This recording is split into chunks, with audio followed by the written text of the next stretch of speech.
Hello friends, তোমরা সবাই কেমন আছো?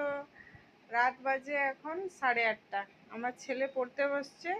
ওর দুষ্টুমি দেখলে আপনারা বিশ্বাস করবে না যে এত দুষ্টুমি করতে পারে। ওকে দেখায় সিধা সাদা, কিন্তু খুব বদমাশ, খুব।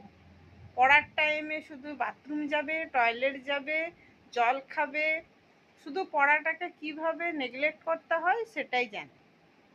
আর বললেও শুনবে না, বদমাইশ। কি যে একে নিয়ে করি আমি বুঝে উঠতে পারি। দেখুন একটু তাকাচ্ছে, ও পড়ায় কনসেন্ট্রেট দিয়েছে, তাই তো। আমি ভাবি কেন তাকাচ্ছে না আমার দিকে। হ্যাঁ, এই যুগে আমার ছেলে খুবই ভালো, স্টুডেন্ট হিসেবে ভালো, কিন্তু মা বাবার কথা শুনে না। একটু কথা শুনলে তো ভালো লাগবে আমাদের, বলুন।